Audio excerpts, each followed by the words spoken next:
अगला सूत्र है When a moonless rainy night is not present, close your eyes, see blackness, so faults disappear forever. जब चंद्रमा विहीन वर्षा की रात उपलब्ध ना हो तब आंखें बंद करके अंधकार को देखो। इस तरह दोष हमेशा के लिए समाप्त हो जाते हैं। विज्ञान भैरव तंत्र के सूत्र बहुत सिस्टमैटिक है। ये बात पहले भी कही जा सकती थी लेकिन नहीं कही, इसको अगले सूत्र में ही लेकर आया, क्योंकि पहले अंधकार को देख तो लें, उसको समझ तो लें, उससे एक रिश्ता तो बना लें। अगर हमने वो अंधेरा देखा ही नहीं, वो डार्कनेस देखी ही नहीं, तो हम आंख बंद करके भी उस गहन अंधेरे को कभी भी देख नहीं पाएंगे। ये तय बात है।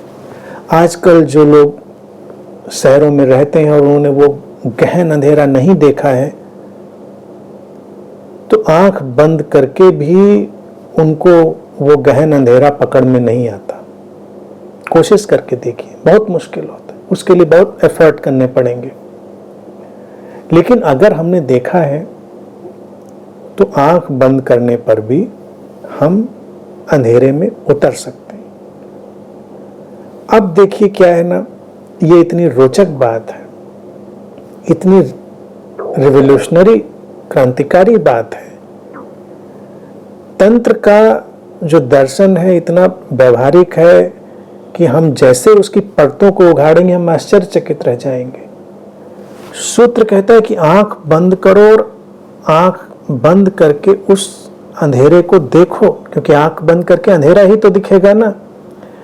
लेकिन मनुष्य आंख बंद करके रोशनी देखने की कोशिश करता है। ध्यान के लोगों के अनुभव उठाकर देखो, सारे अनुभव उनके एबनॉर्मल है। रोशनी, आंख बंद करके उनको रोशनी ही देखनी है, जिद है रोशनी देखने की, क्योंकि अंधेरे से भय है। रोशनी से भी वही सहज रिश्ता बना सकता है जो अंधेरे से सहज रिश्ता बना चुका हो। यह भी बात ध्यान रखें। जो अंधकार के प्रति सहज नहीं है वो प्रकाश के प्रति भी सहज नहीं होगा, उसका प्रकाश भी उथला होगा, शैलो होगा। हम बड़ी बड़ी रोशनियां जला लें, लेकिन कभी गौर करके एक चीज देखें, खूब अंधेरी रात में एक छोटा सा दिया जलाएं और उसकी रोशनी को देखें, उसकी जगमगाती हुई लौ को देखें, कितना गहरा प्रकाश लगता है। उसमें डेप्थ होती, गहराई होती है। उस प्रकाश में जैसे कुछ जीवन होता है। हमने भारत में दिवाली पर प्रकाश का उत्सव रखा, दिए जलाने का। वो दिवाली की अमावस की रात, मूनलेस नाइट, गहरा अंधेरा, और उस गहरे अंधेरे में एक दिया कहीं जलाइए, छोटा सा दिया है। ऐसा नहीं कि सारा अंधेरा मिट गया है, बैकग्राउंड में, पृष्ठभूमि में सब अभी अंधेरा ही अंधेरा है, लेकिन उस दिए से जो हमको गहराई का एहसास होता है, जीवंतता का, वो बड़ी बड़ी लाइट्स में हमको नहीं पता चलता।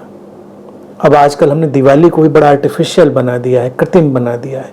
सब कृत्रिम प्रकाश से घर को बिल्कुल जगमग जगमग कर दीजिए, तो हम एक तो अंधेरे की पृष्ठभूमि को खो देते हैं और जो प्रकाश की जीवंतता है, अलाइवनेस है, हम उसको खो देते हैं, दोनों को खो देते हैं। तो दिवाली के उत्सव में भी देखा जाए, भारत ने प्रस्तावना अंधकार से मैत्री की ही करी थी। वो अंधेरे से लड़ाई की प्रस्तावना नहीं थी कि अंधेरे से लड़ो, अंधेरे से मित्रता। मित्रता में जैसे एक दिया जलाकर हमने अंधेरे की उंगली थाम ली, कुछ ऐसा एहसास होता है। पोएटिक है, काव्यात्मक है। दिवाली में दिए जलाने का जो उत्साह है, अगर उसको हम डिटैच होकर देखें, उसको कर्मकांडों रिचुअल से हटा कर देखें, उसकी अलाइवनेस में, उसकी जीवंतता में प्रवेश करें। कर्मकांडों में क्या होता है, इतना शोरगुल, इतना तीन तिकड़म उठा पटक हो जाती है कि हम भूल ही जाते हैं कि हम किसी जीवंत प्रक्रिया या जीवंत प्रवाह में हम आगे जा रहे हैं। तो अब दिए जलाने हैं, 9 जलाने हैं, 11 जलाने, 21 जलाने, खट खट खट जलाए, इधर उधर रखो, मंदिर में रखा नहीं रखा, फलानी जगह रखा वहां नहीं रखा, वहां भी लोगों के अंदर बड़ा टेंशन। थोड़ा अगर हम सहज हों, पहले तो अमावस की रात को आंख खोल कर देखें, अमावस की रात के अंधेरे को देखें, घर की सारी बत्तियां बुझा दें। अभी दिवाली आने ही वाली, इस प्रयोग को करके देखें। कोई रोशनी नहीं घर में, दिए अपने तैयार रखें, कैंडल्स भी चलेंगी, घर की सब बत्तियां बुझा दें और फिर एक दिए को आप प्रज्वलित करें। अचानक अंधेरे का जो वातावरण है वो एक अलग ही रूप लेगा। एक जीवंतता का जो स्रोत है वो फूटता हुआ लगेगा। फिर धीरे धीरे आगे बढ़ें। तो दिवाली में भी वो प्रयोग है, लेकिन फिर क्या है कि दिवाली में अब आजकल तो बड़ी मारामारी चलती है। कोई कहेगा नहीं, ये पटाखे जलाना हमारा नैतिक अधिकार है, तो कोई कहेगा मत जलाओ, तो कोई हम ही को क्यों कहते हैं, उनको क्यों नहीं कहते। उस सब में ना जाएं। यूं देखा जाए पटाखे बारूद इनका आविष्कार तो कितने बाद में हुआ है, तो दिवाली से इस पटाखे बारूद का तो कोई रिश्ता है नहीं, दियों का रिश्ता है, रोशनी का रिश्ता है। और भारत में तो हमने हर चीज को मेडिटेटिव ही बनाने की कोशिश करी थी, ध्यानपूर्ण। हमें इस बात से मतलब नहीं था कि ये धार्मिक है या नहीं है, इसका कोई और प्रयोजन है। वो मेडिटेटिव होनी चाहिए, वो चीज ध्यानपूर्ण होनी चाहिए। चाहे वो मंदिर हो, चाहे वो कोई उत्सव हो, उसमें से ध्यान का कोई यात्रा क्रम निकलना चाहिए। तो उसी में वो है। तो पहले तो वो सब अंधेरे से आप अपने को जोड़ें, देखें। फिर ये सूत्र कहता है कि अब जब अंधेरे को जान लिया है, समझ लिया है, उसके भय और उससे जो आसक्तियां हमारे व्यक्तित्व वगैरह की थी उन सबको हमने जान लिया है, तब कभी अपना कमरा बंद करें, लाइट्स ऑफ करें, आंख बंद करें और बंद आंखों से अंधकार को देखें। बंद आंखों से अपने भीतर के गहरे अंधेरे को देखें, जो कि स्वाभाविक है। और सूत्र कहता है इस तरह जो दोष हैं वो हमेशा के लिए समाप्त हो जाते हैं। दोष क्या है? दोष समाप्त हो जाते हैं, इसको बहुवचन में उपयोग कर दिया, लेकिन एक ही दोष है हमारा, आइडेंटिफिकेशन, तादात्मीकरण। प्रकाश के माध्यम से हम आइडेंटिफिकेशन की इतनी बुनावट पैदा कर लेते हैं, इतनी वीविंग क्रिएट कर लेते हैं कि हम भूल ही जाते हैं अपना मौलिक होना, जिसको ज़ेन दर्शन कहता है कि ओरिजिनल फेस, हमारा मौलिक चेहरा, हमारी बीइंग, हमारा रूपों का रूप, मूल स्वरूप, हम उसको विस्मृत ही कर देते हैं। तो दोष एक ही है, हर बात से तादात्म्य कर लेना, अपने व्यक्तित्व से तादात्म्य कर लेना, अपने विचार से तादात्म्य कर लेना, इससे तादात्म्य, उससे तादात्म्य, परिस्थिति से तादात्म्य। तादात्म्य की उपयोगिता है, आइडेंटिफिकेशन यूजलेस नहीं है, लेकिन उपयोगिता तक ही सीमित रखें ना, तब तो बात है। हम उपयोगिता से आगे चले जाते हैं। जैसे हम कोई भी गैजेट लेते हैं तो उसको उपयोग करने के लिए उसको पर्सनलाइज करते हैं। फैक्ट्री मेड तो वो आ गया न्यूट्रल सा, फिर हम उसको पर्सनलाइज करते हैं। पर्सनलाइज करके उसका उपयोग करते हैं, उसे डिटैच रहते हैं, उसको रख देते हैं, उसको गले में लटका के नहीं घूमते।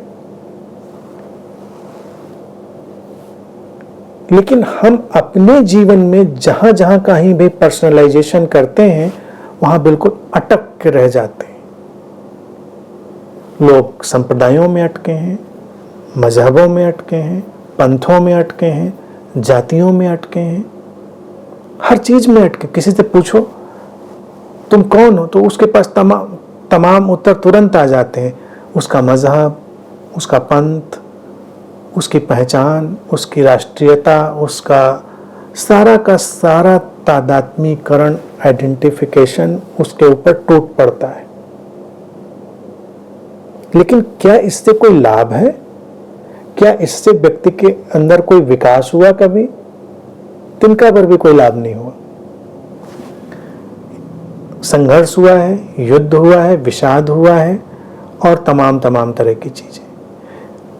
तुम ध्यानी हो, इससे तुमने तादात्म्य कर लिया। तुम बड़े पवित्र व्यक्ति हो, तुम बड़े अपवित्र व्यक्ति हो। तुम महान हो, तुम हीन हो। तुम ज्ञानी हो, तुम अज्ञानी हो। तुम बड़े चैतन्यवान हो, तुम ये हो, तुम वो हो। फिर इसका अंतिम परिणाम तो अराजकता, युद्ध और हिंसा ही होना है। चाहे वो हम स्वयं के साथ स्वयं का एक युद्ध लड़ें, चाहे दूसरों के साथ कोई युद्ध लड़े। व्यक्ति निरंतर युद्धरत है, चाहे वो अपने साथ, चाहे दूसरों के साथ। और सारे दोष इसी युद्ध से पैदा होते हैं, जो एक छद्म पृष्ठभूमि पर खड़ा है। तो सूत्र कहता है, अंधेरे से अगर हम जुड़े, हमने पहचानों को मिटाया, हमने तादात्म्यों को हटाया, तो सारे दोष हमेशा के लिए मिट जाते हैं, क्योंकि सीमाएं हमेशा के लिए मिट जाती हैं। अंधकार में कहाँ कोई सीमा बचती है? प्रकाश आकर सीमाओं की रचना करता है, लेकिन अंधेरा तो असीम है, अनंत है। वही हमारा होना है। अगर हमारा होना असीम है, अनंत है, तो सीमा बनती नहीं। सीमा बनती नहीं तो कोई दोष बनता नहीं। जब कोई दोष बनता ही नहीं तो क्या बनाना और क्या मिटाना? सारे दोष हमारे दूसरे के साथ अंतर संबंध, तुलना और उसकी व्याख्या पर खड़े हो जाते। गौर करके देखें, पवित्रता अपवित्रता का दोष, महानता और हीनता का दोष, सब विभाजन सीमित होने की दृष्टि उस पर ही तो खड़ा होता है। तो अंधेरे के साथ जुड़ जाना, उसके साथ लयबद्ध हो जाना, अगर गहनता में घट जाए, जो कि बहुत चुनौतीपूर्ण है। इस सूत्र बहुत सरल है, सरलतम है, लेकिन अगर हम बहुत सचेतन होकर देखेंगे तो ये जो ध्यान विधियां हैं, ये जो सूत्र जिन ध्यान विधियों को प्रतिपादित कर रहे हैं, सूत्र तो एक अवधारणा देते हैं, फिर उनसे हम एक ध्यान विधि का निर्माण करते हैं। ये सर्वाधिक चुनौतीपूर्ण और कठिन ध्यान विधियों में से है। तो बहुत सरलतम, उपयोग करिए तो इससे सरल क्या है। लेकिन चूंकि ये हमारे सारे बने बनाए ढांचे मिटा देती हैं, अंधेरा हमारे किसी भी बने बनाए ढांचे को रहने नहीं देता, तो हम इनके ऊपर कुछ और ही इमारत खड़ी कर लेंगे, लेकिन इनको विशुद्ध रूप में नहीं रहने देंगे। लेकिन अगर विशुद्ध रूप में अंधेरे से हम जुड़ गए, उससे रिश्ता पैदा कर लिया, उससे मैत्री साध ली, अपने असीमित, अनंत, अविभाज्य स्वरूप के साथ हम चल पाए, तो दोष तो फिर कोई बचता ही नहीं। कोई बताने वाला ही नहीं बचता कि ये दोष है, ये फॉल्ट है। क्योंकि जिसको हम फॉल्ट कह रहे हैं वो एक अलग वे ऑफ एक्सप्रेशन है, अलग अभिव्यक्ति है। इसीलिए सूत्र कहता है, सो अतः इस प्रकार सारे दोष समाप्त हो जाते हैं, क्योंकि दोषों की जो अवधारणा है, उसकी जो नींव है, वही समाप्त हो जाती है। अगर हमने ये देखा असीमित अनब्रोकन फ्लो अपना अंधकार की तरह, तो वही उसी को तो हम कहते हैं कि एक ही चेतना का सारा प्रवाह है। तो जब एक ही चेतना का प्रवाह है और अलग अलग रूपों में आया, रूपों का रूप, तो रूपों का रूप कोई एक रूप तो है नहीं कि एक इसी ढंग से रूप हुआ तो ये है। रूपों का रूप है, अनंत रूप है, कोई संघर्ष नहीं, कोई कॉन्फ्लिक्ट नहीं। सारे दोष क्षण भर में तिरोहित हो जाते, पता ही नहीं चलते कब गए। तो ये इतना शक्तिशाली इतना विस्फोटक ढंग है ध्यान में उतरने का, जो कि मनुष्य के लिए उपलब्ध हमेशा रहा है। भारतीय दर्शन ने इसको हमेशा सामने रख दिया है, लेकिन इसको अंगीकार बहुत कम लोगों ने किया है, बहुत कम लोगों ने अंगीकार किया है।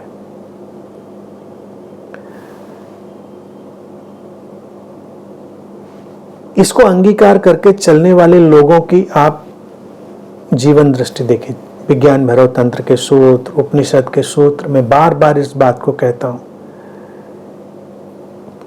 अनेक अनेक गुरुओं और बुद्धों ने इनको रचा, निखारा, संवारा, परिमार्जित किया, उनको रखा, लेकिन हमको कुछ पता नहीं वो कौन लोग थे।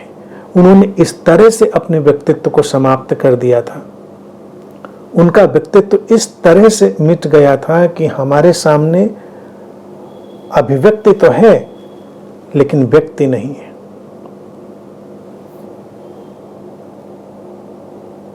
अंधेरे से अधिक सौम्य और क्या हो सकता है? अंधेरा उससे अधिक कोमल और क्या हो सकता है?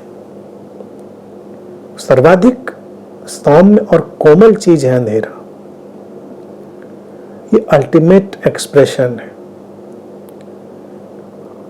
आंख बंद करके अंधकार को देखना व्यक्ति के उस सारे आध्यात्मिक सर्कस को समाप्त कर देता है, जिसको जाने अनजाने लोगों ने अपने अंदर सक्रिय कर लिया होता है। कि आंख बंद करके कोई अपने दिल में रोशनी देख रहा है, तो कोई अपने मस्तक में रोशनी देख रहा है, तो कहीं कोई कुछ देख रहा है। पहले के सूत्रों में विज्ञान भैरव तंत्र ने बस डिवाइस की तरह उसको उपयोग करके छोड़ दिया है, यानी कि उन लोगों का भी ख्याल रख लिया। यही तो फिर उसकी ऑल इंक्लूसिवनेस है। उस विज्ञान भैरव तंत्र ने उन लोगों को भी परित्यक्त नहीं किया, उनका भी ख्याल रख लिया कि चलो इतना रोशनी देखने का शौक है तो ऐसे भी कर सकते हैं। लेकिन अब वो जैसे से आगे बढ़ रहा है अपनी मूल बात पर आ गया। तो ये बिल्कुल फंडामेंटल चीज आ गई यहाँ पर। सारा स्पिरिचुअल सर्कस, उसका द एंड, अगर आप अंधकार से जुड़ते हैं, क्योंकि आंख बंद करके लोग कुछ न कुछ देखते रहते हैं। देखने का मतलब प्रकाश और देखने की प्रक्रिया का एक कार्य व्यापार। दिखता ही हमको कुछ तभी है जब कुछ प्रकाश किसी चीज पर पड़ा, परावर्तित हुआ, रिफ्लेक्ट हुआ, हमारी आंख तक पहुंचा तो हमने देखा। और हम आंख बंद करके भी देखते हैं तो हम उसी सारे घटनाक्रम को, जो रोशनी के ताने बाने से बुना जाता है सारा खेल, उसी को देखते। तो इसीलिए ये विधि मैंने कहा ना कि बहुत चुनौतीपूर्ण है, कि सारे स्पिरिचुअल सर्कस का द एंड है। कुछ देखना नहीं, कुछ अनुभव नहीं करना, केवल गहन, असीमित, अनंत रूपों का रूप, एंडलेस, इन्फिनिट पॉसिबिलिटीज, और एक ही अखंडित विस्तार। उसमें ठहरा हुआ होना, वही हमारा होना है, विशुद्ध होना, जो किसी भी भाषा, परिभाषा, व्याख्या, विश्लेषण, विभाजन उस पर आधारित नहीं है। तो इस सूत्र को समझें।